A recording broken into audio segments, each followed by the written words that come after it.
নমস্কার বন্ধুরা, test West রেসিপিতে সবাইকে স্বাগত। আমার আজকের রেসিপি মাছের ঝোল। তবে আজকের এই মাছের ঝোলের রেসিপি রোজকার গৃহিণীদের জন্য নয়, মানে যারা রান্নাবান্না পারেন তাদের জন্য কিন্তু নয়। আজকের রেসিপিটা বানিয়ে দেখাবো নতুন গৃহিণীদের জন্য, বা যারা কর্মসূত্রে বা পড়াশোনার সূত্রে বাড়ি থেকে অনেকটা দূরে থাকে, একারা নিজের হাতে রান্না করে খেতে হয় তাদের জন্য। প্রত্যেকটা টিপস শেয়ার করব, আর খুব সহজভাবে মাছের ঝোলের রেসিপিটা শেয়ার করব, যাতে তারা খুব সহজে রেসিপিটা বানিয়ে নিতে পারে।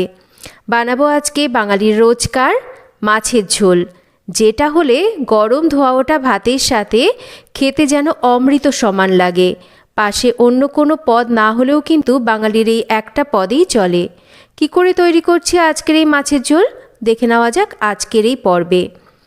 মাছের ঝোল বানানোর জন্য এখানে নিয়ে নিয়েছি আমি কাতলা মাছ। যে কোনো বড় মাছ দিয়ে কিন্তু আজকের এই মাছের ঝোলটা খুব সহজভাবে করে নেওয়া যেতে পারে। সবার প্রথমে মাছটাকে ভালো করে ধুয়ে জল ঝরিয়ে নিয়েছি। তারপর এই মাছের মধ্যে হাফ চামচ লবণ আর হাফ চামচ হলুদ দিয়ে ভালো করে মাছের মধ্যে লবণ আর হলুদটাকে মাখিয়ে নিচ্ছি। লবণ হলুদ মাখিয়ে মাছটাকে আমি 5 মিনিট একটা সাইডে রেখে দেব। মাছের ঝোল রান্নার জন্য এখানে আমি নিয়ে নিয়েছি ওলকপি। দেখুন, এখন যেহেতু শীতকাল তাই এখানে আমি ওলকপি নিয়েছি। আপনারা ওলকপির পরিবর্তে কিন্তু শুধু আলু দিয়েও মাছের ঝোলটা অবশ্যই করতে পারেন। আর কেটে নিয়েছি আলু।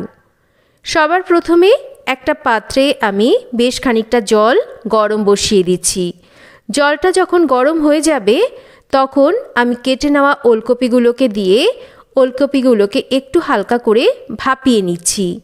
ওলকপিগুলো একটু যদি ভাপিয়ে নেওয়া হয় তাহলে এটা খেতে ভালো লাগবে, আর তাছাড়া এটা খুব সহজেই কিন্তু নরম হয়ে যাবে। ওলকপিটা সেদ্ধ হতে থাক, ততক্ষণ মাছের ঝোল রান্নার জন্য আমরা তেল ভালো করে গরম করে নেব। খুব ভালো করে তেল গরম হয়ে গেলে মাছের ঝোলে দেওয়ার জন্য আলুগুলোকে দিয়ে আলুগুলোকে একটু ভালো করে ভেজে নেব। আলুগুলোকে বেশ একটু লাল লাল করে ভেজে নেওয়ার পর ভেজে নেওয়া আলুগুলোকে তুলে নিচ্ছি। এবার এই তেলের মধ্যেই ভেজে নেব বড়িগুলোকে বেশ লাল করে ভেজে নেব। মাছের ঝোলের বড়িগুলোকে একটু যদি কড়া করে লাল করে ভেজে নেওয়া হয় তাহলে কিন্তু বড়িগুলো ঝোলে দিলে ভেঙে যাবে না। তাই অবশ্যই বড়িগুলোকে একটু ভালো করে লাল করে ভেজে নিতে হবে। বড়িগুলো ভেজে নেওয়া হয়ে গেছে, এবার ভেজে নেওয়া বড়িগুলোকেও তুলে নিচ্ছি। এদিকে ওলকপিটাও কিন্তু বেশ সুন্দরভাবে ভাপিয়ে নিয়েছি, বেশ নরম হয়ে গেছে। এবার এগুলোকে জল থেকে ছেঁকে তুলে নেব।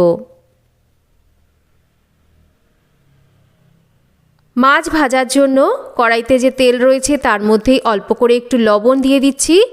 এবার এই লবণ সহ তেলটাকে ভালো করে কড়াইয়ের চারিদিকে মাখিয়ে নেব। এই টিপসটা ফলো করলে কিন্তু মাছ কড়াইয়ের গায়ে লেগে যাবে না, মাছ কিন্তু ভেঙে যাবে না। এই টিপসটা যারা নতুন মাছ ভাজছে তারা কিন্তু অবশ্যই ফলো করবে। আর অবশ্যই তেলটাকে খুব ভালো করে আমাদের গরম করে নিতে হবে। দেখো, এদিকে লবণ হলুদ মাখিয়ে নেওয়া মাছগুলোকে এবার কড়াইতে দিয়ে মাছগুলোকে আমি 2 মিনিট অপেক্ষা করার পর আলতো হাতে উল্টে দিচ্ছি। এক পিঠ হয়ে গেলে অপর পিঠও কিন্তু মাছের ভালো করে ভেজে নেব। মাছ ভাজার সময় অবশ্যই গ্যাসের ফ্লেমটাকে মিডিয়ামে রাখবো।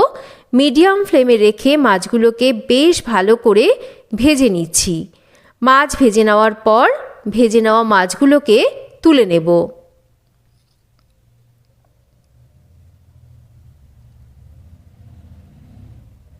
এবার এই মাছ ভাজা তেলের মধ্যেই বাকি রান্নাটা করব। তার জন্য এই তেলের মধ্যে আমি ফোড়ন দিচ্ছি হাফ চামচ গোটা জিরে, দেব এখানে একটা শুকনো লঙ্কা আর একটা তেজপাতা। এই ফোড়নটাকে একটু আমরা ভেজে নেব। ফোড়নটা সুন্দরভাবে ভেজে নিতে হবে, তাতে করে মাছের ঝোলে সুন্দর একটা সুগন্ধ আসবে। ফোড়নটা ভালো করে ভেজে নেওয়ার পর একটা টমেটোকে আমি মাঝখান থেকে কেটে দুভাগ করে নিয়েছি। এবার টমেটোটাকে দিয়ে দিচ্ছি। সামান্য করে একটু লবণের ছেটা দিয়ে দিচ্ছি যাতে টমেটোটা ভালোভাবে নরম হয়ে যায়। একটু লবণ দিয়ে দিলে টমেটোটা কিন্তু খুব তাড়াতাড়ি নরম হয়ে যাবে। টমেটোটা একটু নরম হতে থাক, গ্যাসের ফ্লেমটাকে আমি কমিয়ে রাখবো আর মাছের জন্য একটা মশলা তৈরি করে নেব। তার জন্য আমি একটা বাটির মধ্যে নিয়ে নিচ্ছি হাফ চামচ জিরের গুঁড়ো, ধনের গুঁড়ো হাফ চামচ, লঙ্কার গুঁড়ো এখানে নিচ্ছি হাফ চামচ, তার সাথে হাফ চামচ আদা বাটা, অল্প করে জল দিয়ে এবার একটা মশলার পেস্ট আমরা তৈরি করে নেব। গুঁড়ো মশলাগুলোকে এই রকম রান্নার কিছু সময় আগে যদি আমরা জলের সাথে ভালো করে মিশিয়ে রাখি তাহলে কিন্তু মাছের ঝোলের স্বাদটা ভালো আসে, যাতে করে মশলাগুলো একটু নরম হয়ে যায়, একটু বাটা মশলার মতন কিন্তু টেস্ট আমরা মাছের ঝোলে পাই। এদিকে টমেটোটাও বেশ নরম হয়ে গেছে, টমেটোটাকে একটু ভেঙে দিলাম, বানিয়ে নেওয়া মশলার পেস্টটাকে এবার ঢেলে দিচ্ছি। এবার একই সাথে দিয়ে দেব আমি হাফ চামচ হলুদ গুঁড়ো আর স্বাদ মতন লবণটাকেও এই সময় দিয়ে দেব, দুটো চিড়ে নেওয়া কাঁচা লঙ্কা দিয়ে দেব। খুব ভালো করে গ্যাসের ফ্লেমটাকে মিডিয়ামে রেখে এবার এই মশলাকে কষিয়ে নেব। যত ভালো করে মশলা কষিয়ে কষিয়ে রান্নাটা করব তত কিন্তু রান্নার স্বাদও ভালো আসবে, মাছের ঝোলের কালারও ভালো আসবে। মশলা মোটামুটি কষানো হয়ে গেলে সেদ্ধ করে নেওয়া ওলকপি আর ভেজে নেওয়া আলুগুলোকে দিয়ে দেব। মশলার বাটিটাকে ধুয়ে সামান্য জল দিয়ে খুব ভালো করে এবার এই ওলকপি আর আলুর সাথে মশলাকে একটু কষিয়ে নেব। মশলাকে মিনিট 2-3 কষিয়ে নেওয়ার পর একটু ঢাকা দিয়ে দিয়ে লো টু মিডিয়াম ফ্লেমে রেখে আলু আর ওলকপির সাথে মশলাকে কষিয়ে নিচ্ছি। এতে করে আলু ওলকপিও যেমন সুন্দরভাবে তাড়াতাড়ি সেদ্ধ হয়ে যাবে, সেই রকম মশলাটাও কিন্তু ভালো করে কষানো হবে। আমি 5-6 মিনিট পর ঢাকাটাকে সরিয়ে নিয়ে আবারও ভালো করে মশলাটাকে কষিয়ে নিচ্ছি, যাতে করে মশলার একটুও কাঁচা গন্ধ না থাকে। মশলা খুব ভালো করে কষিয়ে নিয়েছি, মশলার কাঁচা গন্ধও চলে গেছে, রঙটাও বদলে গেছে। এবার মাছের ঝোলের জন্য দিয়ে দেব এখানে গরম জল।